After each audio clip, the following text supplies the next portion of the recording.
جس نے ہمیں اور آپ کو دین کی نسبت پر تھوڑی دیر اللہ پاک نے جمع فرمایا. دعا فرمائے اللہ ہم سب کے جمع ہونے کو قبول فرمائے، اخلاص کے دولت سے مالا مال فرمائے، ریاکاری سے، تکبر سے، نفس کے دھوکے سے، شیطان کے فتنے سے، بے وقت کی موت سے اللہ ہماری اور ساری امت کی حفاظت فرمائے. اللہ رب العالمین کا جتنا بھی شکر ادا کرے کم ہے، جس نے ہمیں اور آپ کو صحت اور سلامتی کے ساتھ ایمان کے حالت میں 3 دن اس کے دربار میں بیٹھنے کی، اللہ کے رسول حضرت محمد صلی اللہ علیہ وسلم کی پیاری پیاری باتیں، نورانی سنتیں سننے کا اللہ پاک نے، عمل کرنے کا اللہ پاک نے ہم سب کو اللہ نے موقع عطا فرمایا. ورنہ ایسے حالات اور ایسے مسائل ایک جگہ جمع ہونا دین کی نسبت پر، ایمان اور اعمال اور آخرت کی نسبت پر بہت مشکل ہو گیا تھا. اسی لیے اللہ والے خصوصی طور پر حضرت لقمان علیہ السلام کا ایک قول ہے، ایمان کے بعد اگر سب سے کوئی بڑی دولت ہے تو اللہ نے وہ صحت کی دولت عطا کر رکھی ہے. اس لیے ہم اور آپ سنتے ہیں اور جانتے بھی ہیں، صحت 1000 نعمت ہے.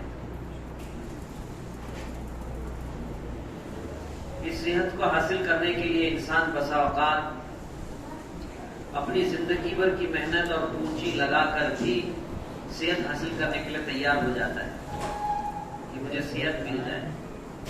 اللہ والے یہ بات لکھتے ہیں، صحت مند کے سر پہ ایک تاج ہے اور صرف بیماروں کو نظر آتا ہے. صرف بیماروں کو نظر آتا ہے کہ صحت مند کے سر پہ ایک تاج ہوتا ہے جو صرف بیماروں کو نظر آتا ہے. اتنی بڑی نعمت اللہ پاک نے ہمیں صحت کے ساتھ، ایمان کے ساتھ، سلامتی کے ساتھ اللہ پاک نے ہمیں دین کی نسبت پر جمع فرمایا. نبی پاک صلی اللہ علیہ وسلم سے حضرت سیدنا ابو بکر صدیق رضی اللہ تعالیٰ عنہ نے ایک مرتبہ عرض کیا، یا رسول اللہ میں اپنی نماز کے بعد کیا دعا مانگوں؟ رسول اکرم صلی اللہ علیہ وسلم نے فرمایا کہ اے ابو بکر صحت اور سلامتی کی دعا مانگو، صحت اور سلامتی کی دعا مانگو. تو میرے بھائیوں، بزرگوں، دوستو، اللہ پاک نے اپنے کرم سے ہمیں بے شمار نعمتیں، دولت، عافیت و سہولت، صحت، عزت، راحت کے نقشے اللہ پاک نے عطا فرمائے. یہ سب کچھ دینے والا خالق و مالک وہ اللہ ہے. اسی لیے اللہ تعالیٰ نے قرآن مقدس میں اپنی قدرت کاملہ کو بیان کرتے ہوئے کہا، میری قدرت کو پہچانو، میری طاقت کو پہچانو، میں بے نیاز بادشاہ ہوں، میں اسباب کا محتاج نہیں ہوں. میں نے ارادہ کیا تو آسمان بنا دیا، اللہ نے ارادہ کیا تو آسمان میں چاند، سورج، ستارے اللہ پاک نے لگا دیے. اللہ نے ارادہ کیا اسی آسمان سے اللہ پاک پانی برساتے ہیں، اسی آسمان سے برسے ہوئے پانی سے بنجر زمین سرسبز و شاداب ہوتی ہے.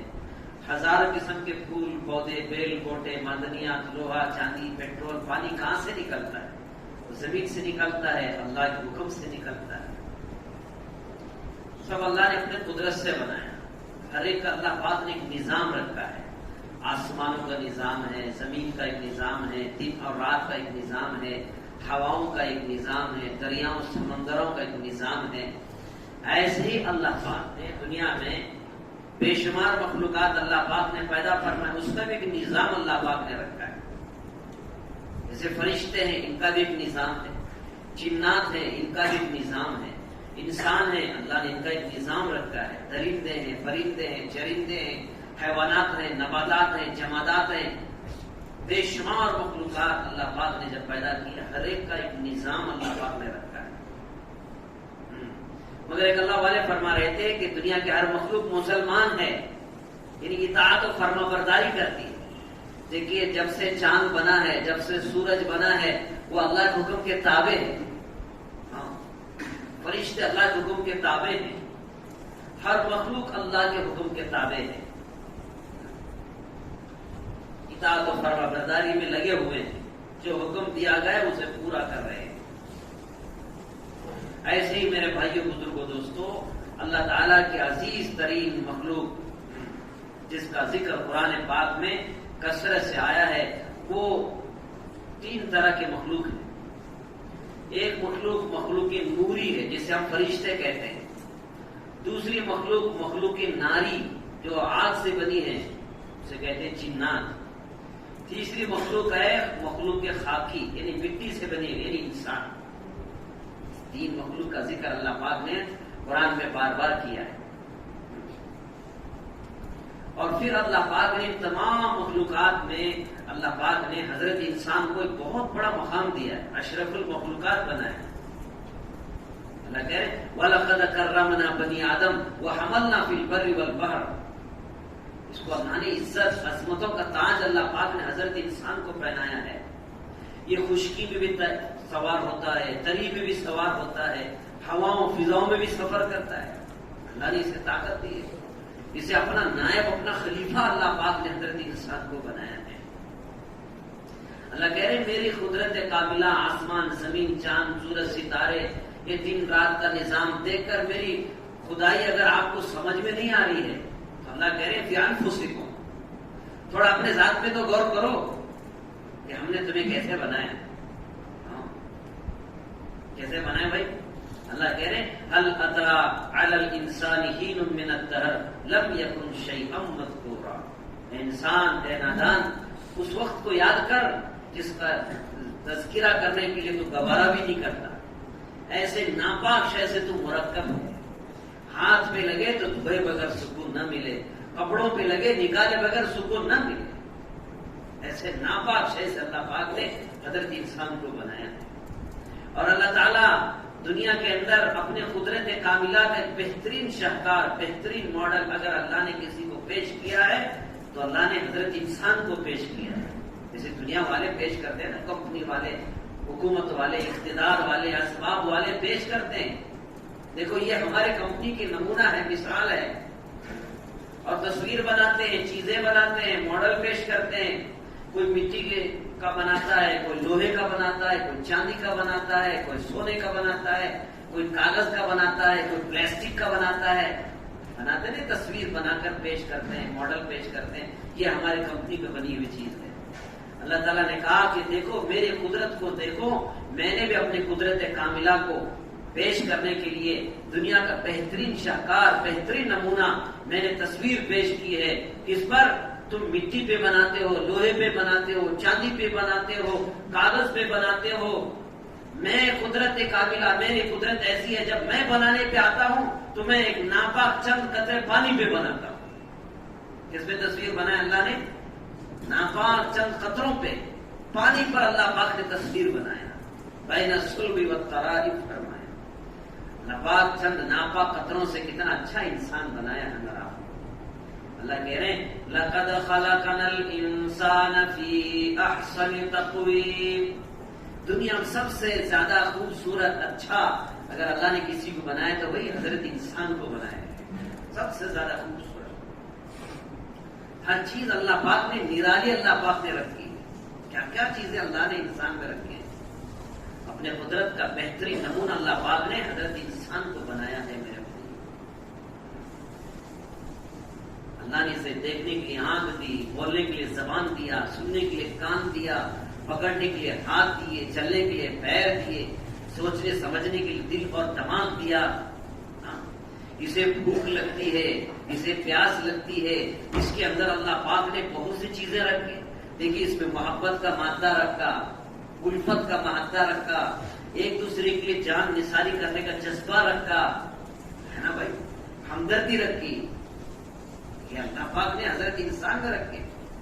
اسی میں اللہ پاک نے اسے بھوک لگتی ہے، پیاس لگتی ہے، ایسے ہی اس کے اندر نفرت کا مادہ ہے، عداوت ہے، دشمنی ہے، حسد ہے، کینہ ہے، ایک دوسرے کو دیکھ کر جلنا ہے، یہ بھی مادہ اللہ نے انسان کا رکھا ہے۔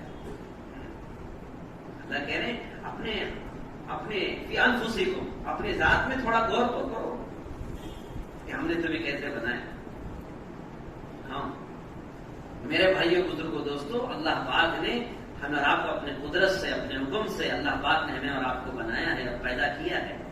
تو وہ رب ہم سے کہہ رہا ہے, وہ پروردگار ہم سے ایک مطالبہ کر رہا ہے, وہ اللہ ہم سے ایک مطالبہ کر رہا ہے اور یہ کہہ رہا ہے کہ ہم نے اس حضرت انسان میں یہ دونوں چیزیں ہم نے رکھ دی ہیں. کیا رکھے ہیں؟ اللہ کہہ رہے ہیں فَأَلْهَمَهَا فُجُورَهَا وَتَقْوَاهَا. ہم نے حضرت انسان میں یہ دونوں مادے رکھ دی ہیں. اس میں نیکی کا مادہ بھی ہے اور گناہ کا مادہ بھی ہے. دونوں مادے اللہ پاک نے رکھے. یعنی یوں سمجھو کہ اچھائی بھی ہے اور برائی بھی ہے.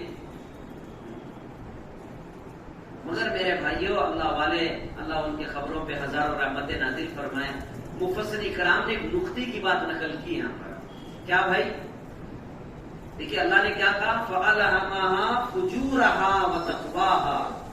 پہلے اللہ پاک نے فسق, فجور, گناہ, جرائم, نافرمانی اس کا ذکر کیا کہ یہ ہم نے پہلے رکھا. اس کے بعد میں تقوی, پرہیزگاری, للہیت, اطاعت, یہ اللہ نے ذکر فرمایا.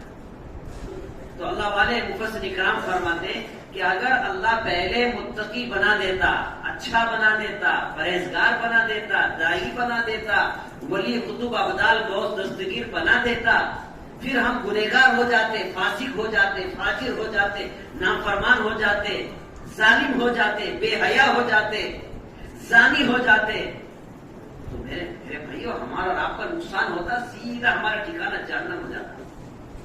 اس کریم آقا کا کتنا کرم ہے, احسان ہے کہ پہلے اللہ نے ذکر کیا گناہ کا. کوئی آدمی گنہگار ہے, نافرمان ہے, نبی کی سنت و شریعت سے دور ہے, اللہ کے ہزاروں نعمتیں کھا کر اس کے پاک زمین کو ناپاک کر رہا ہے, جرم عظیم کا ارتکاب کر رہا ہے, دن و رات اللہ کی نافرمانی کر رہا ہے, اللہ کے پاک زمین کو ناپاک کر رہا ہے, اس کی دیوی آنکھوں سے گناہ کر رہا ہے, اس کی دیوی زبان سے جھوٹ بول رہا ہے, ان کانوں سے گندے فلم کے گانے سن رہا ہے. اللہ نے جو قوت اور طاقت اور صلاحیتیں دے رکھی تھی وہ گناہ میں مبتلا ہے, نافرمانی میں مبتلا ہے, زنا میں مبتلا ہے, شراب نوشی میں مبتلا ہے, نشے آور چیزوں کے استعمال کرنے میں مبتلا ہے. تو میرے بھائیوں, بزرگوں, دوستوں, یہ اللہ کا کرم ہے کہ اللہ نے پہلے گناہ کا مادہ رکھا. گنہگار بن کر پھر متقی بن جانا اس کے لیے تو بہت آسان ہے. اسی لیے اللہ پاک نے قرآن میں ذکر فرمایا کہ ہم نے یہ دونوں مادے رکھے, اختیار دے رکھا ہے. اس کا مطلب یہ ہے جب دونوں مادے رکھے ہیں, اختیار دے رکھا ہے نیکی کا اور گناہ سے بچنے کا. دونوں اختیارات اللہ پاک نے حضرت انسان کو دے رکھے. مگر آگے اللہ رب العزت کا ارشاد سنیے. اللہ کہہ رہے قد افلاح من زکاہا. کامیاب ہے, تحقیق کے کامیاب ہے وہ بندے, وہ بندیاں جو اپنے آپ کو پاک کر لیے, یعنی اپنے آپ کو گناہ سے بچا لیے, اطاعت و فرما بردار والے بندے, یعنی اپنے باطن کو پاک اور صاف کر لیا, گناہ سے اپنے آپ کو بچا لیے, اپنے مالک کا فرما بردار بنا لیے. قد افلاح من زکا وقد خاب من دسا. اور ہلاکت ہے, نامراد ہے وہ شخص, محروم القسمت ہے جس نے اپنے آپ کو گناہوں کے دلدل میں پھنسا لیا, اپنے آپ کو دھسا لیا نفسانی خواہشات میں, گناہوں کی دلدل میں, شرک میں, بدعت میں, بغاوت میں, جہالت میں, غفلت میں, ریاکاری میں, خود غرضی میں, منچائی زندگی میں اپنے آپ کو دھسا دیا, گناہوں کے دلدل میں اپنے آپ کو دھسا لیا. وہ نامراد ہے, محروم القسمت ہے. اور کامیاب ہے وہ بندہ جس نے اپنے آپ کی صفائی کر لی, اندرون کی صفائی کر لی, اپنی پاکی کر لی, اپنے آپ کو پاک اور صاف کر لیا. تزکیہ سے مراد میرے بھائیوں اپنے اندرونی جو گناہ ہوتے ہیں ان سے اپنے آپ کو بچا لیا. تو میرے بھائیوں, بزرگوں, دوستوں, آج ہم سے ظاہری جتنے گناہ ہوتے ہیں ویسے ہم سے باطنی بھی گناہ ہوتے ہیں. ایک شاگرد نے اپنے استاد سے یا کسی مرید نے کسی شیخ سے اپنے کہا کہ حضرت میرے لیے کوئی نصیحت فرما دیجیے تاکہ میں عمل کرنے والا بنوں. حضرت نے فرمایا بیٹا نصیحت, تم نے کبھی کھانے کے برتن دھوئے ہیں؟ کہا حضرت میں تو آپ سے کہہ رہا ہوں نصیحت کرو اور آپ کہہ رہے کھانے کے برتن دھونے کی. تو حضرت نے کہا کہ بھئی آپ نے کبھی کھانے کے برتن دھوئے ہیں؟ کہ حضرت نصیحت سے اور کھانے کے برتن سے کیا لینا دینا؟ حضرت نے فرمایا نہیں بیٹا اس سے بہت بڑی نصیحت ہے، اس میں نصیحت چھپی ہوئی ہے۔ حضرت برتن کے دھونے میں کیا نصیحت ہے؟ حضرت نے فرمایا کہ اللہ کے بندے کبھی تو نے کھانے کے برتن نہیں دھوئے ہیں تو اسے سبق حاصل کر لیں۔ جو کھانے کا برتن ہوتا ہے، جو بڑے برتن ہوتے ہیں، اوپر سے تھوڑا دھوتے ہیں اور اندر سے زیادہ دھوتے ہیں، اوپر سے تھوڑا دھوتے ہیں اور اندر سے زیادہ گھس کر دھوتے ہیں تاکہ اندر کا صاف ہو جائے کیونکہ اس میں کام لینا ہے۔ یہی مثال دے کر اللہ والوں نے کہا کہ بھئی ظاہر کی صفائی کے ساتھ ساتھ ہمیں اپنی باطن کی بھی صفائی کرنا ہے، یہ اندر کی جو گندگیاں ہیں اسے بھی دور کرنا ہے۔ تو میرے بھائیوں بزرگوں دوستو، ظاہری کچھ چیزیں ہیں جسے ہم دیکھ کر کہتے ہیں کہ یہ نوجوان ظاہر میں بڑا اچھا نظر آتا ہے، ہاں اس کی پیشانی بڑی اچھی ہے، اس کے ہاتھ بڑے اچھے ہیں، ہاں اور یہ بیٹھتا ہے تو اچھا نظر آتا ہے، چلتا ہے تو اچھا نظر آتا ہے، اس کا چہرہ بڑا خوبصورت ہے، ہاں یہ بڑا صحت مند آدمی جوان نظر آتا ہے، اس کی کچھ ظاہری خوبصورتیاں ہوتے ہیں جسے دیکھ کر آدمی کہتا ہے کہ اچھا نظر آتا ہے۔ ایسے ہی میرے بھائیوں بزرگوں دوستو، اللہ والے کہتے ہیں کہ اندرون کی بھی کچھ اچھائیاں ہوتے ہیں، روح کی بھی کچھ اچھائیاں ہوتے ہیں۔ وہ کیا ہے کہ اس کے اندر عاجزی ہو، انکساری ہو، اطاعت اور فرما برداری کا جذبہ ہو، جو بھائی مان کر چلنے کا جذبہ ہو، یہ انسان کی اندرونی خوبیاں ہیں، اندرونی خوبیاں ہیں۔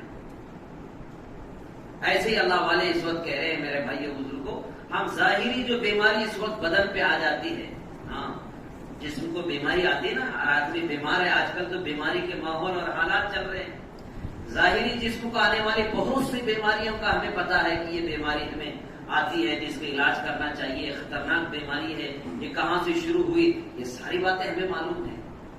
ہر بیماری کا ہمیں آج اس وقت تذکرہ ہے، اور بستی قریہ دیہات میں ہر ایک کے زبان پر بیماری کے تذکرے ہیں۔ مگر ایک بات اللہ والے اس وقت کہہ رہے ہیں، ظاہری جتنی بیماریاں ہیں جسم کو آنے والی، ان کا اگر علاج نہیں کرا گیا تو اس کی انتہا موت ہے، اس کے علاوہ کیا ہو سکتا ہے؟ اس کی انتہا موت ہے، موت آئے گی، مر جائیں گے، ختم۔ مگر میرے بھائیوں بزرگوں، اللہ والے ہم سے ایک سوال کرتے ہیں، آپ حضرات سے بھی ایک سوال کیا جائے گا کہ بتائیے گھوڑا اصل ہے یا گھوڑے پہ بیٹھنے والا اصل ہے؟ گھوڑا اصل نہیں ہے، گھوڑے پہ بیٹھنے والا اصل ہے۔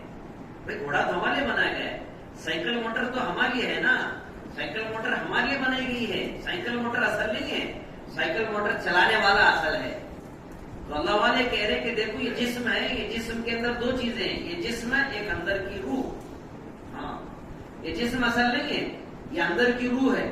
یہ جب تک اندر کے اندر روح ہے، لوگ سلام کر رہے ہیں، خیریت پوچھ رہے ہیں، قاضی صاحب، حاجی صاحب، چودھری صاحب، جمادر صاحب، شیخ صاحب، نداب صاحب، ہے نا بھائی، یہ سب تذکرے ہوتے ہیں نا۔ اگر روح نہیں ہے تو نام بدل جاتا ہے، پھر اس کا نام بھی نہیں لیا جاتا۔ جنازہ کب اٹھاتے ہیں، میت کب اٹھاتے ہیں، اور اسے زیادہ دیر رکھا بھی نہیں جاتا ہے، کیوں؟ اس کے بدن میں روح نہیں ہے۔ جب تک روح تھی اس کا ایک مقام تھا، مرتبہ تھا، عزت تھی، ہاں اس کا ایک کر و فت تھا، لوگ ڈرتے تھے اس سے، ایک مقام و مرتبہ تھا۔ جیسے روح نکل گئی اس کا مقام نکل گیا۔ تو میرے بھائیوں بزرگوں دوستوں، ایسے ہی روح، جسم کو بیماری آتے ہیں تو ایسے روح کو بھی بیماری لگ جاتی ہے، بہت سے بیماریاں روح کو لگتی ہیں۔ اس کا اگر اصلاح نہ کیا گیا، اس کا علاج نہیں کیا گیا تو میرے بھائیوں اس کا ٹھکانہ سیدھا جہنم ہے، اس کا ٹھکانہ سیدھا جہنم ہے۔ اچھا، روح کو لگنے والی بہت سی بیماریاں ہیں، ہاں روح لگنے والی بہت سی بیماری، اس میں سے ایک شرک ایک بیماری ہے، بدعت بھی ایک بیماری ہے، بغاوت بھی ایک بیماری ہے، جہالت بھی ایک بیماری ہے، ہاں ریاکاری، خود غرضی ایک بیماری ہے۔ یہ سب بیماریاں ہیں جو روح کو لگ جاتی ہیں۔ تو میرے بھائیوں بزرگوں دوستوں، آج ہم ظاہری گناہ میں بھی مبتلا ہیں، باطنی گناہ میں بھی آج ہم لوگ مبتلا ہیں، جس کی وجہ سے میرے بھائیوں بزرگوں ہزاروں قسم کے مسائل، حالات اور پریشانی کے اندر ہم گھرے ہوئے ہیں۔ اللہ تعالیٰ نے صاف اعلان فرما دیا، دیکھو میں کسی بستی، کسی قریہ، کسی ملک، کسی بر اعظم کی بات نہیں کر رہا، بلکہ پوری دنیا کی بات کر رہا ہوں کہ آج سب کچھ ہونے کے باوجود مسلمان پریشان ہیں۔ ملک و مال کے اعتبار سے اعلیٰ ہے، حکومت کے اعتبار سے اعلیٰ ہے، اسباب و اقتدار اللہ پاک نے اسے دے رکھا ہے، سب سے زیادہ مسلمانوں کے ملک تھے، اس کے باوجود مسلمان پریشان ہے۔ کیوں؟ اس لیے کہ گناہ کی وجہ سے۔ ہاں اللہ کہہ رہے ہیں ظاہر الفساد فی البر والبحر بما کسبت ایدی الناس، زمین میں، خشکی میں، تری میں، زمین آسمانوں میں کتنا فساد برپا ہوا ہے ہماری گناہوں کی وجہ سے. میرے بھائی اللہ والے اس وقت کہہ رہے ہیں سمندر کا پانی بھی کھارا ہو گیا. پہلے پانی سمندر کا کھارا نہیں تھا، سمندر کا پانی بھی کھارا ہو گیا. زمین بنجر ہو گئی، درختوں میں پھول پھلانے کے بجائے کانٹے آ گئے. بعض علماء اولیاء اللہ فرماتے ہیں کہ ہمارے گناہ کی وجہ سے فرشتے بھی مارے ڈر کے آسمان میں چڑھ گئے ہیں، کہیں اللہ کا عذاب آ جائے گا تو کیا ہوگا. گھر تو ضرور بڑا ہے مگر سکون کا نام نہیں. کیوں؟ گناہ کی وجہ سے. بچے فرما بردار نہیں، بیوی بات ماننے کے لیے تیار نہیں، دو چار بھائی بہن ہیں آپس میں دل پٹے ہوئے ہیں، ہزاروں قسم کی مصیبت پریشانی حالات اور عالم میں اس وقت انسان گھرا ہوا ہے. خاص طور پر مسلمان دوستوں بزرگوں پریشان ہیں، وہ گناہوں کی وجہ سے، نافرمانی کی وجہ سے. نافرمانی کی وجہ سے آج اتنے گناہ ہم سے ہو رہے ہیں، اتنے گناہ. اگر اللہ چاہتے تو میرے بھائیوں بزرگوں دوستوں، اللہ چاہتے تو فوراً ہمیں گرفت کر سکتے، جیسے پچھلی امتوں کا اللہ پاک نے قرآن میں ذکر کیا ہے. ہاں اللہ کہہ رہے ہیں وَلَا تَكُونُوا كَالَّذِينَ نَسُوا اللَّهَ فَأَنسَاهُمْ أَنفُسَهُمْ أُولَٰئِكَ هُمُ الْفَاسِقُونَ. کہ اللہ پاک حضرت محمد صلی اللہ علیہ وسلم کی امت پر بہت مہربان ہے. اللہ کہہ رہے ہیں دیکھو ان لوگوں کی طرح مت ہو جاؤ آپ لوگ جو اپنے اللہ کو بھول گئے، شریعت کو بھول گئے، دین کو بھول گئے، نفع نقصان کو بھول گئے. جرائم، گناہ، نافرمانی، بے حیائی، زنا خوری، لوٹ خسوٹ، ناپ تول میں کمی کرنا، ایک دوسرے کو دھوکہ دینا، ایک دوسرے کی عزتیں لوٹنا، وہ مبتلا ہو گئے پچھلے کو. دیکھو ان جیسے تم مت ہونا، ان جیسے مت ہونا. اگر تم ان جیسے ہو جاؤ گے وَلَا تَكُونُوا كَالَّذِينَ نَسُوا اللَّهَ، جیسے پہلے لوگ بھول گئے، پچھلی امتیں میں بھولے نا، اپنے اللہ کو بھول گئے، شریعت کو بھول گئے. تم ایسا نہ کرنا. اگر تم ایسا کرو گے پچھلی امتوں میں گناہ کرنے پر عذاب آیا. اللہ نے وہ بھی قرآن میں ذکر فرمایا. اپنے نبی سے اللہ پاک نے کہا أَلَمْ تَرَ كَيْفَ فَعَلَ رَبُّكَ بِعَادٍ. نبی جی آپ یاد کیجئے کہ ہم نے قوم عاد کے ساتھ کیا معاملہ کیا. بڑی طاقتور قوم تھی، کھیتی باڑی کرنے والی قوم تھی. بعض روایتوں میں آتا ہے 12 ہاتھ اونچے تھے. اتنی طاقتور قوم. اللہ پاک ایسے قوم کے تعلق سے کہہ رہے ہیں اے نبی جی آپ کو معلوم ہے کہ ہم نے قوم عاد کے ساتھ کیا معاملہ کیا. کتنی طاقتور قوم تھی. 12 دن مسلسل یا 6 دن مسلسل ان پر ہوا کا عذاب آیا اور وہ آسمان تک لے کر جاتی تھی ہوا اور پھر زمین پہ پٹکتی تھی. تو میرے بھائی اللہ کہہ رہے ہیں آپ بتائیے اے محمد صلی اللہ علیہ وسلم آپ بتائیے. ایک جگہ اللہ کہہ رہے ہیں الم تر کیف فعل ربک باصحاب الفیل. نبی جی آپ کو کیا معلوم ہے ہم نے ہاتھی والی فوج کے ساتھ کیا معاملہ کیا. ہاں ہاتھی والی فوج تھی، اقتدار تھا، اسباب تھے، حکومت تھی، ہاتھی والی فوج تھی.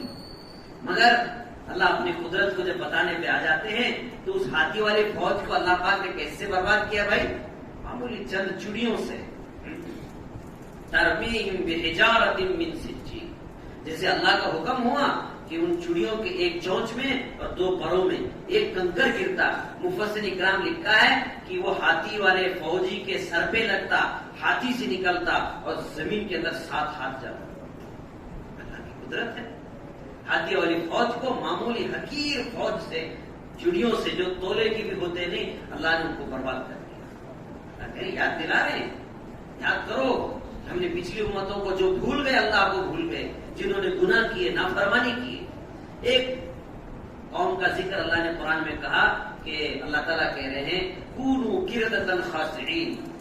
ہاں بندر کی شکل بنا دی گئی، سور کی شکل بنا دیے گئے، ان کے چہرے مسخ کر دیے گئے، جیسے بدھی ہوتے ہیں ایسے ان کے چہرے بنا دیے گئے. اس وجہ سے گناہ کرنے کی وجہ سے، نافرمانی کرنے کی وجہ سے، ظلم کرنے کی وجہ سے، بے حیائی کرنے کی وجہ سے، اپنی خواہش مردوں سے پورا کرنے کی وجہ سے، شراب پینے کی وجہ سے، نافرمانی کرنے کی وجہ سے، اللہ کی پاک زمین کو ناپاک کرنے کے جرم میں اللہ پاک ان کے چہرے بدل دیے. میرے بھائیوں بزرگوں دوستوں آج کوئی ایسا ہے 1400 سال کی تاریخ اگر مسلمان اٹھا کر دیکھیں گے، اتنا مسلمان پریشان نہیں ہوا، اور اتنے جرائم، گناہ، نافرمانی جو 1400 سال پہلے جہالت کے زمانے میں ہوتی تھی، اس سے زیادہ خطرناک بے حیائی اور ظلم اور گناہ آج معاشرے میں اور زمین پر، اللہ کی زمین پہ ہو رہا ہے۔ اگر اللہ پاک نے کہیں اللہ پاک کچھ عذاب، کچھ جھٹکے، کچھ حالات، کچھ زلزلے، کچھ جھٹکے نیند سے بیدار کرنے کے لیے اللہ پاک لے کر آتے ہیں، ہاں، تاکہ بیدار کیا جائے۔ اکٹھے اللہ پاک پوری امت پر ایسا عذاب نہیں لاتے کہ سب کو ختم کر دیا جائے۔ جیسے قوم لوط علیہ السلام کی قوم کو اللہ نے، جب وہ گناہ میں مبتلا ہو گئی، لواطت میں مبتلا ہو گئی، اپنے خواہش عورتوں کے بجائے مردوں سے پورا کرنا شروع کیے، تو اللہ نے حکم دیا اس قوم کو، پوری بستی کو آسمان پر اٹھا لیا گیا۔ روایتوں میں آتا ہے اس بستی کے کتے بلیوں کی جو آواز تھی وہ اوپر پہلے آسمان کے فرشتوں نے سن لیا، وہاں سے ان کو پلٹ دیا گیا۔ اس جرم میں بھائی گناہ کرنے کی وجہ سے، نافرمانی کرنے کی وجہ سے۔ آج تو میرے بھائیوں، بزرگوں، دوستوں، میں کہوں تو ہمارے گھر فلم ٹاکیز بن چکے ہیں، بے حیائی عام ہو چکی ہے، در و دیوار سے گانے بجانے کی آواز آ رہی ہے، ہاں، بچہ، جوان، بوڑھا، شہری، دیہاتی، عالم، جاہل، سب گناہ میں مبتلا ہے، ہاں۔ تو میرے بھائیوں، ایسے اس دور کے اندر عبادت اور اعمال، ذکر، تلاوت کا شوق، اطاعت کا جذبہ کم ہوتے جا رہا ہے، مگر گناہ کا جذبہ بڑھتے جا رہا ہے، گناہ میں دلچسپی بڑھتی چلی جا رہی ہے۔ میں آگے کہوں تو میرے بھائیوں، گناہ کو لوگ گناہ نہیں سمجھ رہے، گناہ کو گناہ نہیں سمجھ رہے، بلکہ میرے بھائیوں گناہ کو فخریہ طور پر کر کے بتا رہے ہیں، جیسے اسکول کالجوں کے اندر ہو رہا ہے، باقاعدہ گناہ کو سجا کر پیش کرنے کے لیے اسٹیج لگایا جا رہا ہے کہ اب گناہ کرو، ناچو، بے حیائی کرو، ننگا ناچ کرو، شراب پیو، زنا کرو، ہاں۔ کبھی نئے سال کی مبارکبادی کے لیے کرنٹ لائٹ نکالی جاتی ہے، اور کبھی شراب پیا جاتا ہے، رنگ رلیاں کی جاتی ہیں، کبھی پالٹیاں کیے جاتے ہیں، کہ اسٹیج سجا جا رہا ہے گناہ کیا جائے، اور لوگ گناہ کو فخر سمجھ رہے ہیں۔ جھوٹ بولنے کو کوئی آدمی گناہ نہیں سمجھ رہا ہے، ہاں، جھوٹ بولنے کو، دھوکہ دینے کو لوگ کہتے ہیں کہ مولانا ہم نے فلاں کو چنا لگا دیا، فلاں کو بیوقوف بنا دیا، فقرہ بنا دیا، الو بنا دیا، فخر کے طور پر کہہ رہے ہیں، حالانکہ اللہ کے رسول صلی اللہ علیہ وسلم فرما رہے ہیں من غش فلیس منا، جو دھوکہ دیتا ہے اس سے میرا کوئی تعلق نہیں، فرمایا۔ جھوٹ بول رہے ہیں، گناہ کو گناہ نہیں سمجھ رہے، اسی لیے ہم بار بار کہتے ہیں حرام کو حلال سمجھے، گناہ کیے تو کمال سمجھے، حرام کو حلال سمجھے، گناہ کیے تو کمال سمجھے۔ بتاؤ اب دنیا میں رہا کیا ہے؟ آج آدمی گناہ بھی کر رہا ہے اور خوشی کا اظہار بھی کر رہا ہے، گناہ بھی کر رہا ہے، اللہ اور اس کے رسول کی نافرمانی کر رہا ہے اور خوشی کا اظہار بھی کر رہا ہے۔ تو میرے بھائیوں، بزرگوں، دوستوں، آج معاشرے کے اندر گناہ بڑھتے چلے جا رہے ہیں، جوان، بچے، بوڑھے، عورتیں گناہ میں مبتلا ہوتے جا رہے ہیں۔ اللہ والے کہہ رہے ہیں یقیناً آج دعوت کی مبارک محنت سے ماشاءاللہ کچھ چہرے، کچھ ٹوپیاں سفید نظر آ رہی ہیں، داڑیاں نظر آ رہے ہیں، سفید کپڑے نظر آ رہے ہیں، مگر میرے بھائیوں، بزرگوں، دوستوں، گناہوں کی وجہ سے ہمارے دل کالے ہو چکے ہیں، گناہوں کی وجہ سے ہمارا دل کالا ہو چکا ہے، اتنے کالے ہو گئے۔ ہاں، ٹوپی ضرور سفید ہے، داڑھی سفید ہے، کپڑے سفید ہیں، مگر گناہ کی وجہ سے میرے بھائیوں ہمارے دل کالے ہو چکے ہیں۔ یہ جو دین کے دشمنوں نے جو ہمیں اور آپ کو دیا ہے نا، شروعات میں جب ابتدا میں کچھ بزرگ حضرات بھی موجود ہیں، کسی کے گھر میں فلپس ریڈیو ہوتا تھا تو وہ گھر بہت بڑا مالدار گھر سمجھا جاتا تھا۔ جب وہ ریڈیو آیا تو لے کر پھرتے تھے لوگ اپنے گھر میں، شوق کے طور پر، سامنے اندر جاتے ہی وہ سب سے پہلے وہ ریڈیو نظر آ جائے۔ وہ ایک دور تھا، اسے سنتے تھے، اور وہ 1:30 بجے، 1:15 بجے اس میں گانے بجانے آتے تھے، اس کے انتظار میں رہتے تھے لوگ کہ جب گانا بجے گا، 1:30 بجے کے گانے بجیں گے، میں گانے سنوں گا۔ ہاں، اب لوگوں کا جذبہ، شوق بڑھتے چلا گیا۔ یہ تو گانے والا بھی نظر نہیں آ رہا ہے، نہ گانے والی نظر آ رہی ہے، یہ تو جب وقت پہ وہ ڈالیں گے اس وقت ہم سنیں گے، اس وقت کے علاوہ تو کوئی ہے ہی نہیں۔ تو انسان کی جب خواہش بڑھی تو دین کے دشمنوں نے ایک ایسا آلہ ہمارے تیار کیا، ایک زمانہ دے کے ہم اور آپ سنے، اور دیکھے بھی، بہت سے بزرگ یہاں بیٹھے ہیں، ٹیپ ریکارڈ کا دور چلا، ٹیپ ریکارڈ کا چلا کہ نہیں چلا؟ ہر گاؤں میں، ہر بستی میں جس گھر میں ٹیپ ریکارڈ ہوتا وہ بہت بڑا مالدار آدمی سمجھا جاتا. ہاں اس میں کیسٹیں ڈالی جاتی تھی اور اس میں گانے سنتے تھے. لوگ اسے سن سن کر بھی بیزار ہوئے کہ بھلے اس میں وہی کیسٹ ہے جو اس میں گایا گیا ہے, وہی جو ڈالتے ہیں وہ سناتا ہے, اس کے علاوہ دوسرا کوئی سناتا نہیں. اب ہونا کیا چاہیے؟ ارے بھائی نہ گانے والا نظر آ رہا ہے نہ گانے والی نظر آ رہی ہے. کتنا اچھا ہوتا ہے کہ ہم گانے والا بھی نظر آتا اور گانے والی بھی نظر آتی. تو کرنے کیا؟ تو دین کے دشمنوں نے ایک ایسا ماحول پیدا کیا کہ اب گانے والا بھی نظر آ رہا اور گانے والی بھی نظر. ٹی وی انہوں نے لگا. آئے گی نہیں آئی؟ ہمارے بڑگی میں پہلی مرتبہ جو ایم ایل اے تھے وہ ٹی وی لے کر آئے تھے. میں بچپن میں دیکھا ہوں پورا گاؤں اس بستی میں اس گھر میں ایم ایل اے کے گھر جا کر ٹی وی دیکھنے کے لیے بیٹھتے. کوئی ٹی وی آئی پہلی مرتبہ, ٹی وی نہیں دیکھا ہے. ٹی وی دیکھنے کے لیے پورے بڑگی والے ایم ایل اے کے گھر گئے تھے. کوئی ٹی وی دیکھے تو دیکھے کیسی ہوتی ہے, جو ہزاروں میل کا نقشہ اور جو چاہتے ہیں وہ سب نظر بھی آ رہا ہے. تو لوگ ٹی وی سے بھی بیزار ہو گئے. یہ تو بھائی یہ تو فلاں چیزیں اس میں آتی ہیں, یہ تو گانے والا گانے والی یہ تو سب کپڑے میں ہے. کتنا اچھا ہوتا ہے کہ بغیر کپڑے کے ہو جاتے تو کتنا اچھا ہوتا. خواہش بڑھ گئی, گناہ کا مادہ بڑھنے لگا. ہاں تو پھر میرے بھائیوں دین کے دشمنوں نے ایسے فلم بنا دیے جس کو چوری سے لوگ دیکھتے تھے. چوری سے دیکھتے تھے کیا ہوتے ہیں؟ چوری سے بھی فلم. لوگ باگلکوٹ میں کوئی تھیٹر تھا, اسے چوری سے دیکھنے کے لیے آتے تھے. ہاں چوری سے دیکھ کر جاتے تھے راتوں رات. خواہش اتنی بڑی کہ یہ چوری سے کتنے دن دیکھتے رہیں گے. یہ چوری سے کتنا اچھا ہوتا. یہ سارا منظر جو بے حیائی کا کہیں سامنے آنکھوں کے سامنے ہوتا, کسی پارک اور گارڈن میں ہوتا, کسی پیچ میں ہوتا تو ہم کر لیتے تو کتنا اچھا ہوتا. دین کے دشمنوں نے وہ بھی سجا دیا. ہو رہا ہے کہ نہیں ہو رہا؟ اس کے لیے بھی لوگ صبر کرتے ہیں. کوئی سمندر کے ساحل میں جاتے ہیں, فلاں ایسے کلف لگے ہوئے ہیں اور ایسے اسٹیج سجائی گئی ہے, وہاں کوئی روک ٹوک نہیں ہے. جو چاہے آپ کر سکتے ہیں, شراب پی سکتے ہیں, زنا کر سکتے ہیں, گناہ کر سکتے ہیں, کسی کو کوئی رکاوٹ نہیں ہے.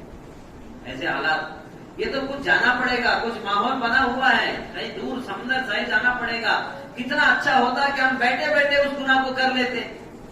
دین کی دشمنوں نے میرے بھائیوں ایک ایسا آلہ ہم اور آپ کے ہاتھ تھمایا ہے.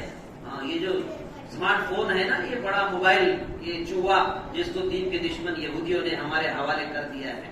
ہاں یہ ایسا گناہ کا آلہ ہے میرے بھائیوں جس کی وجہ سے کیا ہو رہے ہیں, نابالغ بالغ ہو رہے ہیں, نابالغ بالغ ہو رہے ہیں, بچے جوان ہو رہے ہیں. ہاں اور عورتیں مرد ہو رہے ہیں اور مرد نامرد ہو رہے ہیں.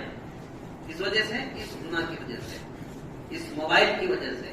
ابھی اخبار میں بات 15-20 دن کی بات ہے کہ کہا کہ بمبئی کی کارگزاری ہے.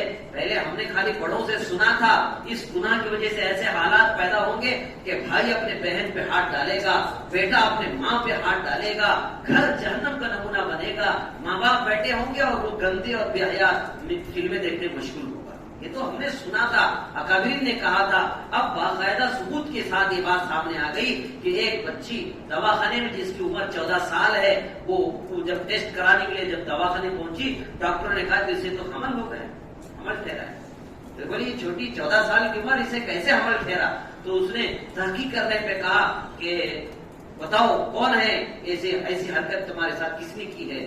تو اس نے کہا کہ میں مجبور تھی, کیونکہ میں جب رات سوتی تھی تو میں روز موبائل دیکھتی, اور موبائل میں وہ گندے فلمیں ویو فلم دیکھنے کی مجھے عادت تھی, مجھے لت پڑی ہوئی تھی. میں نے اس کو بار بار دیکھتی رہی, مجھے خواہش اور جذبہ پیدا ہوا. تو میں اس خواہش کو پورا کیسے کروں؟ میرے قریب ہی میرا چھوٹا بھائی جس کی عمر 13 سال کی تھی, اسے میں جگاتی, اسے آمادہ کیا اور اسے سمجھایا اور اسے اس کام کرنے پر مجبور کیا.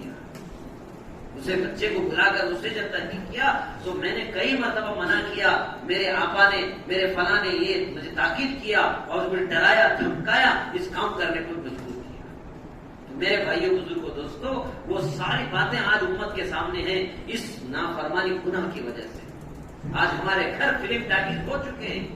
گناہ کے دلدل میں ہم پھنستے چلے جا رہے ہیں, گناہ کے دلدل میں پھنستے چلے جا رہے ہیں. اور آج تو حال ایسا ہو گیا ہم گناہ کو گناہ بھی نہیں سمجھ رہے, گناہ کو گناہ بھی نہیں سمجھ رہے. تو تو میرے بھائی اللہ تعالیٰ ہم سے کہہ رہے ہیں وَلَا تَكُونُوا كَالَّذِينَ نَسُوا اللَّهَ فَأَنسَاهُمْ أَنفُسَهُمْ أُولَٰئِكَ هُمُ الْفَاسِقُونَ. دیکھو ان جیسے مت ہونا جو پچھلے جو گناہ کیے نافرمانی کیے. اگر تم ویسے کرو گے ان پر تو عذاب آئے، ان پر عذاب آئے، مگر کرم مانیے سرکار مدینہ محمد عربی صلی اللہ علیہ وسلم کی دعاؤں کا صدقہ کہ نبی پاک صلی اللہ علیہ وسلم کی دعاؤں کی برکت ہے کہ نبی پاک صلی اللہ علیہ وسلم نے 3 دعا کی تھی. اے اللہ میری امت پر کوئی ایسا عذاب نازل نہ فرمانا جو پوری اکٹھے میری امت ختم ہو جائے. اے اللہ میری امت کے چہرے اور شکلیں نہ بدلنا. یہ حضور پاک صلی اللہ علیہ وسلم کی دعا کی برکت ہے میرے بھائیوں کہ آج نبی کی دعا کی برکت سے ہم انسان نظر آ رہے ہیں ظاہری شکل صورت میں، ورنہ ہمارے ایسے ایسے گناہ ہیں. لوگ زنا میں مبتلا ہیں. ابھی مولانا محمود مدنی صاحب دامت برکات اللہ عالیہ سنا رہے تھے اس 200 سال کے اندر اتنا زنا نہیں ہوا جتنا اس وقت زنا ہو رہا ہے. اتنا زنا نہیں ہوا جتنا اس وقت زنا ہو رہا ہے. بے حیائی ہو رہی ہے، گناہ اور جرائم ہو رہے ہیں. کبھی نہیں ہوا تھا اتنے گناہ اس وقت میرے بھائیوں معاشرے کے اندر قریوں میں، دیہاتوں میں، بستیوں میں، شہروں میں، مکانوں میں میرے بھائیوں ہو رہے ہیں. اور ایسے نہیں کہ صرف نوجوان ہی کر رہے ہیں بلکہ میرے بھائیوں داڑھی سفید ہے، کپڑے سفید ہیں، بڑھاپی کے عالم میں بھی گناہ میں مبتلا ہے، زنا میں مبتلا ہے، شراب میں مبتلا ہے، سودی کاروبار میں مبتلا ہے، گندے فلم دیکھنے میں مبتلا ہے. دل بالکل کالا ہو چکا ہے.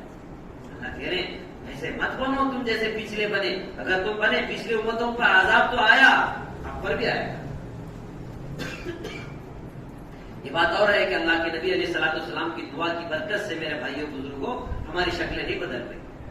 اللہ تعالیٰ کا نقد عذاب آئے گا گناہ کرنے پر. کیا عذاب آئے گا؟ اللہ کہہ رہے ہیں وہ اپنے آپ کو بھول جائیں گے. وَلَا تَكُونُوا كَالَّذِينَ نَسُوا اللَّهَ فَأَنسَاهُمْ أَنفُسَهُمْ. اپنے آپ کو بھول جائیں گے. جو آدمی گناہ کرتا ہے نا، جو آدمی گناہ میں مبتلا ہو جاتا ہے وہ اپنے آپ کو بھول جاتا ہے کہ میں نفع کیا ہے نقصان کیا ہے. وہ گناہ میں مبتلا ہو جاتا ہے. اسے کچھ پتہ ہی نہیں چلتا کہ اس سے میرا نقصان ہے، میری صحت خراب ہوگی، میری ایمان بگڑے گا، میری دنیا اور آخرت برباد ہوگی، اس سے اللہ ناراض ہوں گے، نبی ناراض ہوں گے، میری دنیا اور آخرت کی بربادی ہوگی. اس کی فکر نکل جائے. یہ عذاب میں اللہ پاک اسے مبتلا کر دے. اسے ایسا دھکا لگ جاتا ہے. وہ میرے بھائیوں جیسے مثال طور پر کوئی آدمی چل رہا ہے، دیکھیے کوئی چلتے چلتے گرتا ہے تو اسے چوٹ اور لگتی ہے، سائیکل پہ گرتا ہے تو اس سے اور زیادہ لگتی ہے، سائیکل موٹر سے گرتا ہے تو اور اس سے زیادہ لگتی ہے. کوئی ایمان میں سے گر جاتا ہے تو بچنا ہی مشکل ہے نا. تو ایسے ہی میرے بھائیوں بزرگوں جب آدمی کوئی دھکا لگ جاتا ہے، گناہ کے اندر گر جاتا ہے، لت پڑ جاتی ہے، تو پھر اسے جیسے گرنے پر آدمی کو سر پہ چوٹ لگ جاتی ہے تو بسا اوقات اس کی سوچ اور اس کی یادداشت ختم ہو جاتی ہے، کیونکہ اسے زمین اور پتھر کا دھکا لگا ہے. ایسے ہی میرے بھائیوں بزرگوں جب گناہ کی لت لگ جاتی ہے، گناہ میں آدمی جب مبتلا ہو جاتا ہے پھر وہ بھول جاتا ہے کہ میں کیوں آیا ہوں، کیا کرنا ہے، کیا لینا ہے، میں کس لیے جی رہا ہوں، کون مجھے دیکھ رہا ہے، میں کیا کر رہا ہوں. یہ ساری چیزوں سے نکل جاتی ہے. اسی لیے حدیث پاک میں بھی بات آتی ہے جب بے حیا ہو جاتا ہے تو وہ اسے بازار اور گھر دونوں برابر ہو جاتے ہیں. بازار اور گھر دونوں برابر ہو جاتے ہیں کیونکہ وہ خود بے حیا ہو چکا ہے، ننگا ہو چکا ہے. تو پھر اسے گھر اور بازار سے کوئی اہمیت نہیں اس کی. وہ گھر بھی ویسے رہے گا، بازار بھی ویسے رہے گا. لہٰذا میرے بھائیوں نبی پاک صلی اللہ علیہ وسلم کی دعا کی برکت ہے کہ آج ہم انسانی شکل میں نظر آ رہے ہیں. ورنہ میرے بھائیوں بزرگوں دوستوں ہم سے جو گناہ ہو رہے ہیں آج کا خصوصی طور پر نوجوان جن گناہ کے اندر مبتلا ہے میرے بھائیوں اللہ والے کہہ رہے ہیں اندر کی دنیا بدل چکی ہے. ظاہر میں انسان ڈاکٹر نظر آ رہا ہے، انجینئر نظر آ رہا ہے، پروفیسر نظر آ رہا ہے، یہ طالب علم نظر آ رہا ہے، مالدار نظر آ رہا ہے، حکومت اقتدار والا نظر آ رہا ہے، مگر اندر کی دنیا اس کی سانپ اور بچھو سے ہو رہی ہے، سور اور بندر سے بھی زیادہ خطرناک ہو چکا ہے. اندر سے جانور ہو گیا، جانور درندہ ہو گیا ہے. اس کے اندر کی دنیا بدل چکی ہے. اس وجہ سے گناہ کرنے کی وجہ سے اندر کی دنیا اس سے بدل جاتی ہے، گناہ کرنے کی وجہ سے. اور لہذا میرے بھائیوں بزرگوں دوستوں ہر گناہ کے اثرات ہوتے ہیں.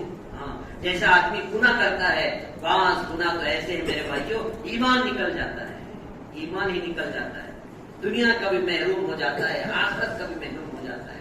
اسی اللہ پاک اپنے خاص حبیب حضرت محمد عربی صلی اللہ علیہ وسلم کی امت سے کہہ رہے ہیں اور اللہ تعالیٰ اپنے قرآن پاک میں کہہ رہے ہیں وَأَمَّا مَنْ خَافَ مَقَامَ رَبِّهِ وَنَهَى النَّفْسَ عَنِ الْهَوَىٰ فَإِنَّ الْجَنَّةَ هِيَ الْمَأْوَىٰ، جو اپنے پروردگار کے سامنے قیامت کے دن اللہ کے دربار میں کھڑا ہونے سے ڈرے گا، ہاں خوف کھائے گا، اللہ کے سامنے کھڑا ہونے سے ڈرے گا، خوف کھائے گا، تو اللہ پاک اس کے لیے کوئی اپنے آپ کو گناہ سے بچائے گا، نفسانی خواہشات سے اپنے آپ کو بچائے گا، تو اللہ تعالیٰ کا وعدہ ہے وہ اسے جنت دے گا۔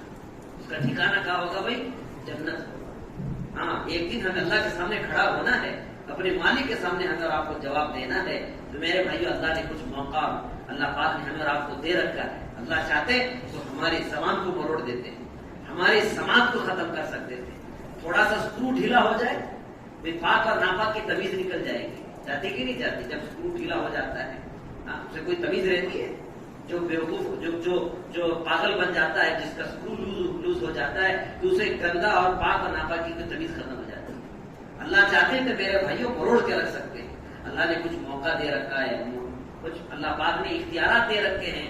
ہاں اللہ پاک موقع دے رہے ہیں، اس لیے میرے بھائیوں ہمیں اپنے آپ کو گناہ سے بچانا ہے، اپنے آپ کو گناہ سے بچانا ہے۔ جب ہم گناہ سے بچیں گے تو میرے بھائیوں بزرگوں دوستوں، گناہ سے بچنے کا اتنا بڑا فائدہ کہ میرے بھائیوں اللہ اس کی زندگی میں سکون، چین، برکت، عزت، راحت کے دروازے کھولتا ہے جو آدمی گناہ سے بچتا ہے۔ اللہ تعالیٰ کہتے ہیں گنہگار سے اللہ بڑا محبت بھی کرتا ہے، ان اللہ یحب التوابین ویحب المتطہرین۔ دو باتیں اللہ کہہ رہے ہیں، ایک تو اللہ پاک توبہ کرنے والا، گناہ سے توبہ کرنے والا، گناہ سے بچنے والے کو اللہ پاک محبت کرتے ہیں، پاک اور صاف رہنے والے کو بھی اللہ محبت کرتے ہیں اور معاف کرتے ہیں۔ ان اللہ یحب التوابین ویحب المتطہرین، پاک رہنے والا، گناہ سے پاک صاف توبہ کرنے والے سے اللہ پاک محبت کرتے ہیں۔ ہاں تو میرے بھائیوں بزرگوں دوستوں، آج ضرورت ہے اس بات کی ہم سچی ہو کے توبہ کرنے والے بنے۔ اسی لیے اللہ کے نبی علیہ الصلوۃ والسلام کی میں نے خطبے کے شروع میں یہ حدیث مبارک میں نے تلاوت کی۔ اللہ کے رسول صلی اللہ علیہ وسلم فرماتے ہیں ان اللہ لا ينظر الى اجسامکم ولا صورکم ولکن ينظر الى قلوبکم واعمالکم۔ دیکھو اللہ تعالیٰ تمہارے شکلوں کو، صورتوں کو، خاندان، حسب نسب کو نہیں دیکھتے، بلکہ تمہارے قلوب اور تمہارے اعمال کو دیکھتے ہیں۔ تمہارے دل کیسے ہیں، تمہارے اعمال کیسے ہیں۔ آج میرے بھائیوں بزرگوں دوستوں، ہم اللہ کے دربار میں بیٹھے ہیں، باوضو بیٹھے ہیں، قبلہ رو بیٹھے ہیں، اور ماشاءاللہ 3 دن ماشاءاللہ ہمیں اپنی اصلاح کی غرض سے ماشاءاللہ گناہ سے بچنے کے لیے گندے ماحول سے نکل کر ایک فرشتوں کے ماحول میں، مسجد کے ماحول میں ماشاءاللہ ہم جڑ جم کر بیٹھے ہیں۔ تھوڑا غور کرو کہ آج ہمارے اعمال کیسے ہیں اور ہماری نیتیں کیسے ہیں، ہمارے قلوب کی کیفیات کیسے ہیں، ہمارا دل کتنا گندا ہو چکا ہے۔ بھائی اس برتن میں دودھ ڈالنے والا دودھ ڈالتا ہے، جس برتن میں گندگی ہو، اس میں کوئی کچرا پڑا ہو یا کوئی گندگی لگی ہوئی ہو، کیا دودھ والا اس میں دودھ ڈالتا ہے؟ کہتا ہے یہ برتن پاک نہیں ہے۔ میرے بھائیو، اللہ کی معرفت، اللہ کی محبت، اس کی عظمت ہمارے دل میں اگر آنا ہے، تقویٰ، پرہیزگاری ہمارے دل میں آنا ہے، تو میرے بھائیو اس دل کو پاک اور صاف کرنا ہے، اس دل کو پاک اور صاف کرنا ہے۔ یہ دل و پاک صاف ہوگا توبہ کرنے کی وجہ سے، گناہ سے بچنے کی وجہ سے۔ جو آدمی گناہ سے بچتا ہے میرے بھائیو، اللہ تعالیٰ اس کے چہرے پہ نور دیتے ہیں، ایک عجیب قسم کا نور دیتے ہیں، اسے سکون دیتے ہیں، راحت کی نیند اللہ پاک اسے دیتے ہیں۔ جو گنہگار ہوتا ہے اسے سکون نہیں رہتا۔ ہاں اسی لیے کتابوں میں یہ بات لکھی ہے، جب آدمی کو ٹھوکر کھاتا ہے نا تو کسی نہ کسی گناہ کی وجہ سے ٹھوکر کھاتا ہے۔ حدیث پاک میں آتا ہے کہ ہماری سواری، ہماری گاڑی یا ہماری سواری جو ہماری نافرمانی کرتی ہے تو ہمارے گناہ کی وجہ سے کرتی ہے۔ جیسے ہم گناہ، بیوی بچے اگر ہمارے نافرمانی کر رہے ہیں، ہمارے سے اونچی آواز میں بات کر رہے ہیں، سمجھنا چاہیے کہ ہم سے کوئی گناہ ہو رہا ہے، ہم سے کوئی نافرمانی ہو رہی ہے، ہم سے کوئی جرم ہو رہا ہے، جس کی وجہ سے ہمارے بیوی بچے ہمارے سے زیادہ آواز میں بات کر رہے ہیں۔ ہاں اور یہ بھی کتابوں میں لکھا ہے میرے بھائی، حدیث پاک میں آتا ہے جب آدمی کوئی گناہ کرتا ہے تو میرے بھائیوں اس کی تکبیر اولیٰ چھوٹ جاتی ہے، جماعت چھوٹ جاتی ہے، مسجد سے دور کیا جاتا ہے۔ ہم سمجھتے ہیں کہ مسجد ہم نہیں آ رہے، نہیں، اللہ نہیں چاہ رہا ایسے گنہگار بندے کو اپنے دربار میں بلا لے۔ اذان تو سب کے لیے ہوئی ہے، سب نے اذان سنا ہے، مگر اللہ کے گھر آنے کی توفیق اسے ہوتی ہے میرے بھائیوں جو گناہ سے بچا ہے۔ ہاں یہ سمجھو کہ جو اللہ کے گھر آ رہا ہے، اللہ نے اسے بلا لیا ہے، اللہ نے اسے پسند کیا ہے۔ جو نہیں آ رہے نہیں، اللہ نے نہیں بلایا، نہیں، بلکہ اس کے گناہ اسے رکاوٹ کیا ہے، اس کا گناہ اسے اندر آنے نہیں دیتا، مسجد آ نہیں سکتا گناہ کی وجہ سے۔ میرے بھائیوں قرآن کی تلاوت کی توفیق ہٹ جاتی ہے، ذکر کی توفیق ہٹ جاتی ہے، ایک واقعہ میں آپ کو سناتا ہوں عبرت کے لیے، تاکہ آپ کی سمجھ میں بات آ جائے۔ بنی اسرائیل کے ایک بہت بڑے عالم تھے، بہت بڑے عالم۔ انہوں نے کہا کہ پروردگار، میں نے توریت میں بھی پڑھا ہے، میں نے سنا ہے کہ جب کوئی گناہ زمین پر سرزد ہوتا ہے یا کوئی جب بندہ گناہ کرتا ہے تو اس کی فوراً پکڑ ہوتی ہے، اس کی فوراً پکڑ ہوتی ہے، مگر مجھ سے گناہ ہوا ہے مگر مجھ پر کوئی پکڑ نہیں آئی، آپ کی کوئی گرفت کوئی پکڑ نہیں آئی۔ اللہ تعالیٰ نے اس بڑے عالم سے الہام کیا، کہا کہ دیکھو ہم نے تمہاری پکڑ کی ہے اور گناہ پر ہم نے سزا بھی دیا ہے، مگر آپ غور کرو، ہم نے گناہ پر سزا دیا ہے۔ انہوں نے دن رات کے معاملات حالات غور کرتے رہے، کوئی بات سمجھ میں نہیں۔ کہا میرے پروردگار، کوئی سزا کوئی گرفت مجھ سے ہوئی نہیں ہے، میں نے گناہ ضرور کیا ہے۔ اللہ تعالیٰ نے کہا، الہام کیا، اللہ کے بندے، ہم نے گناہ جس دن کیا اسی دن ہم نے تمہاری پکڑ کی ہے۔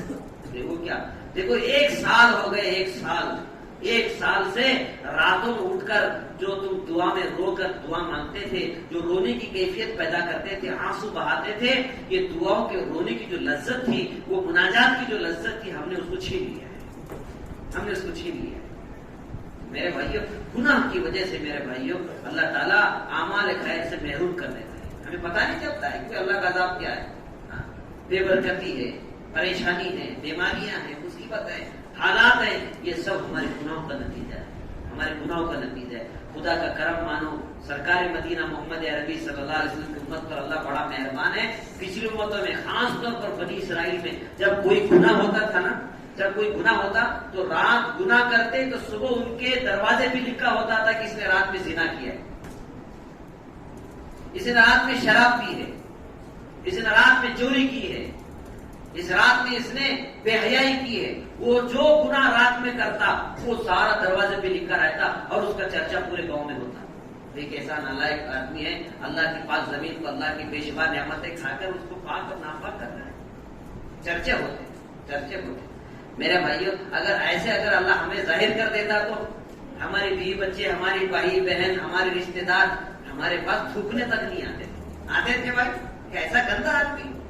روایتوں میں آتا ہے، کتابوں میں حدیث پاک میں آتا ہے، جب آدمی کوئی جھوٹ بولتا ہے تو اس کی بدبو ایسی ہوتی ہے، بھائی ہر ایک کی بدبو ہے نا، ہر ایک کی بدبو الگ الگ ہوتی ہے نا، جیسے بدبو ہوتی ہے، جیسے چیزیں سڑتے گلتے ہیں، ہر ایک کی بدبو الگ الگ ہوتی ہے۔ ہاں، تو ایسے ہی گناہ کی بدبو ہوتی ہے۔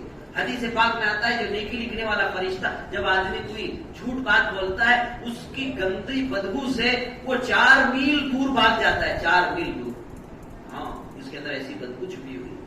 میرے بھائیوں، جیسے ہماری جو گندگی ہے جس کو ہم پیٹ میں رکھے ہوئے ہیں، جب وہ باہر گرتی ہے تو اسے دیکھنا پسند نہیں کرتے، اس کی بدبو ہمیں برداشت نہیں کر سکتے۔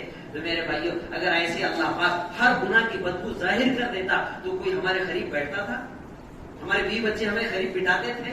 ہمارے دوست احباب ہمیں کوئی قریب آتے تھے؟ تھوکنے بھی نہیں آتے تھے۔ ایک ایسا گندا اور نالائق انسان ہے کہ ایسے گناہ میں مبتلا ہے، ایسے نافرمانی میں مبتلا ہے۔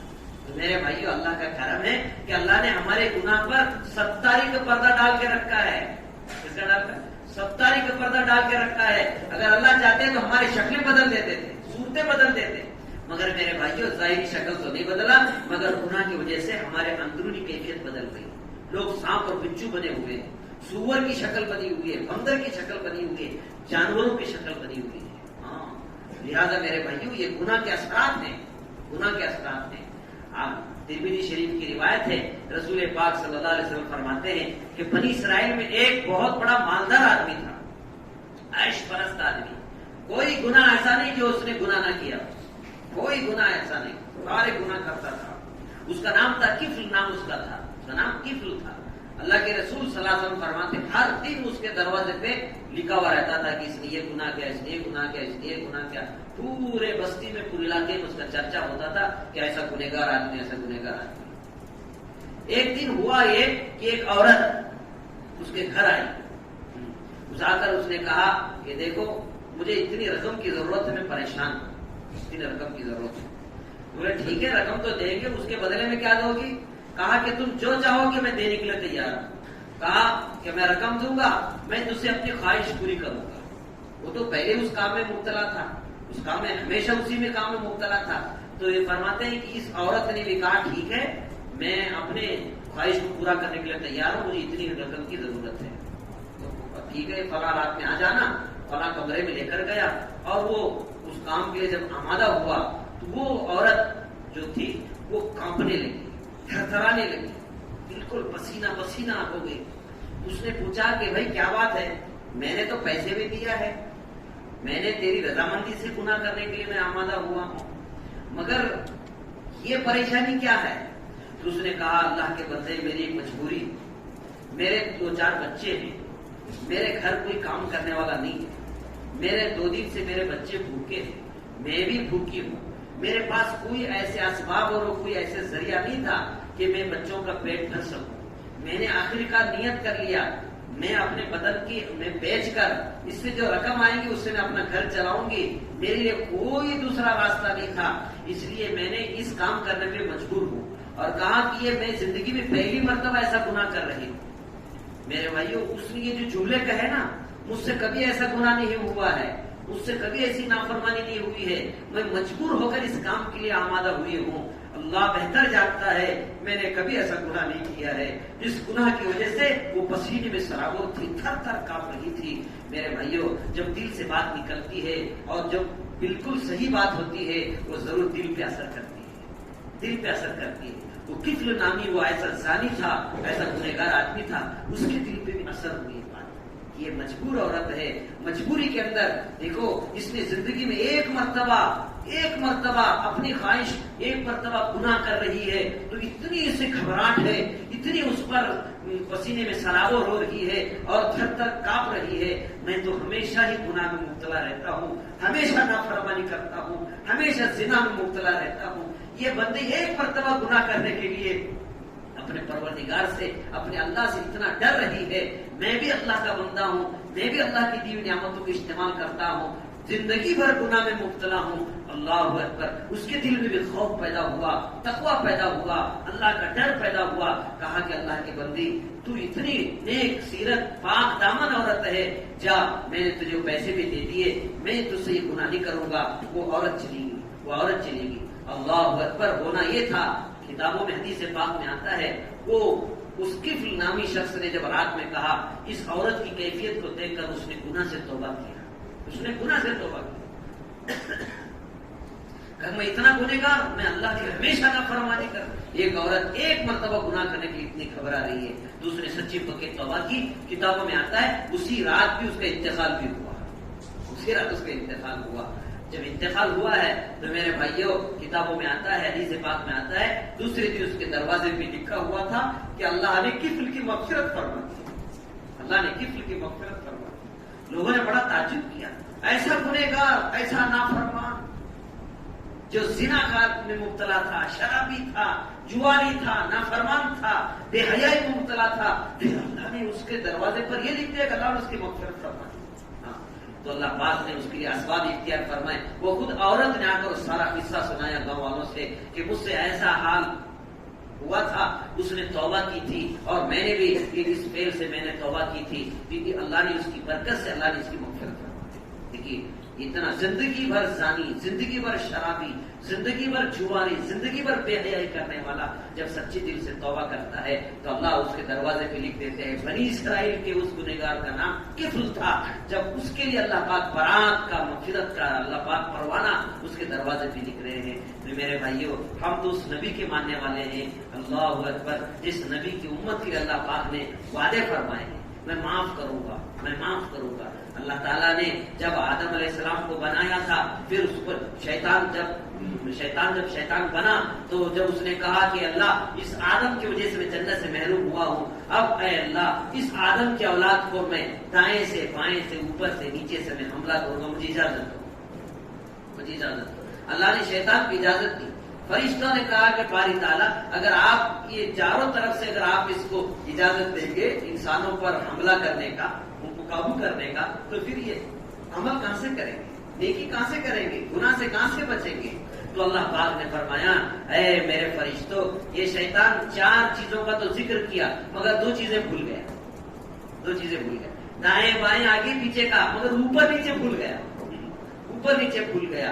اللہ تعالیٰ نے کہا کہ فرشتوں گواہ رہو, اے آدم علیہ السلام آپ کی اولاد, آپ گواہ رہو کہ آپ کی اولاد بھلے ان کے گناہ آسمان تک چھو رہے ہوں, زمین کے ذرہ سے زیادہ ہو, آسمان کے ستاروں سے بھی زیادہ ہو, درختوں کے پتوں سے بھی زیادہ ہو, سمندر کے قطروں سے بھی زیادہ ہو, مگر وہ سچی پکی توبہ کرتے ہیں, میرے دربار میں آ کر ہاتھ اٹھا کر دعا مانگتے ہیں, پروردگار میں بڑا گنہگار ہوں, مجرم ہوں, تیرے ہزاروں نعمتیں کھا کر میں نے تیرے پاک زمین کو ناپاک کیا ہے, میں رات میں, دن میں, سفر میں, حجر میں, غم میں, خوشی میں, جوانی میں, اقتدار میں, اللہ مجھ سے گناہ ہوا ہے. وہ ہاتھ اٹھا کر 2 قطرے آنسو بہاتا ہے. اللہ کے رسول صلی اللہ علیہ وسلم فرماتے ہیں من بکا من خشیت اللہ حرم اللہ علیہ النار. اللہ کے رسول صلی اللہ علیہ وسلم فرما رہے ہیں 2 قطرے آنسو بہا کر اپنے گناہوں کو یاد کر کے آنسو بہاتا ہے, اللہ تعالیٰ اللہ کے نبی پاک صلی اللہ علیہ وسلم فرما رہے ہیں اللہ اس پر جہنم کیا حرام فرما دیتے, جہنم کیا حرام فرما دیتے ہیں. اور اللہ تعالیٰ کہتے ہیں جو بندہ میرے دربار کے اندر اپنے گناہوں کو یاد کر کے معافی مانگتا ہے, میں بڑا معاف کرنے والا ہوں, بڑا غفور الرحیم ہوں, 70 ماؤں سے زیادہ محبت کرنے والا میں پروردگار ہوں. جب میرا بندہ اپنے گناہوں کو یاد کر کے بھیک مانگتا ہے, مجھے شرم آتی ہے, اس کے ہاتھ نیچے رکھنے سے پہلے میں اسے معاف کر دیتا ہوں, میں اسے معاف کر دیتا ہوں. لہٰذا میرے بھائیوں اللہ بڑے معاف کرنے والے جواد ہیں, کریم ہیں. میرے بھائیوں ہم کب تک نافرمانی کرتے رہیں گے, کب تک اس کے کھا کر اس کے پاک زمین کو ناپاک کرتے رہیں گے. اللہ نے ہمیں موقع دیا ہے, اللہ نے ہمیں موقع دیا ہے, اللہ نے صحت دی, سلامتی دی, ایمان اللہ پاک نے دیا ہے.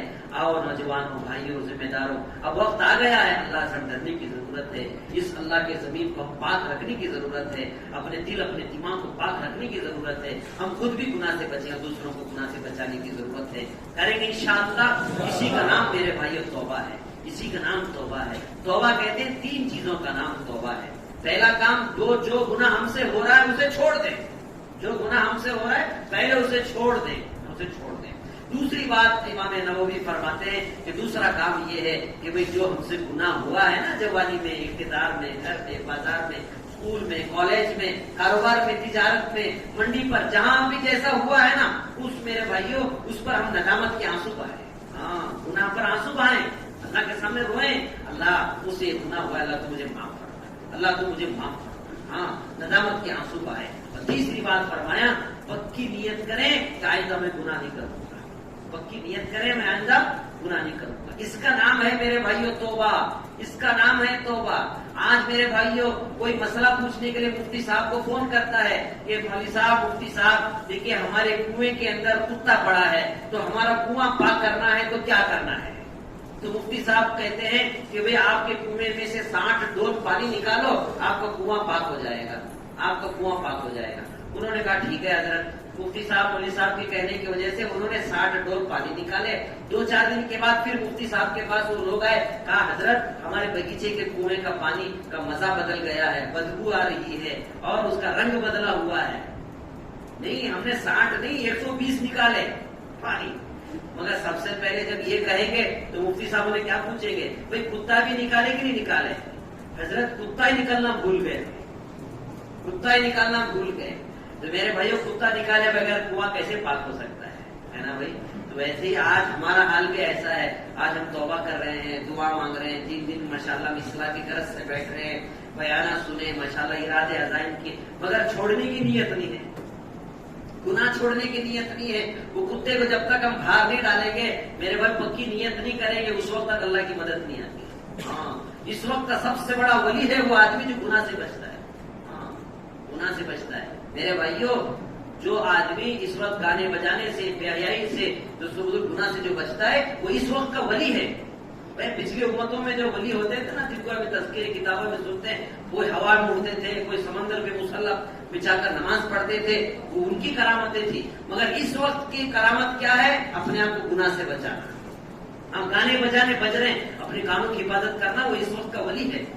ہاں, ننگی عورتیں, بے حیا عورتیں, پوسٹر لگے ہوئے ہیں, ننگی عورتیں کی تصویریں آ رہی ہیں, آپ موبائل اوپن جیسے کیے سارے گناہ کی تصویریں, فلمیں ساری آ رہے ہیں, مگر اپنی نگاہوں کی آپ حفاظت کر رہے ہیں.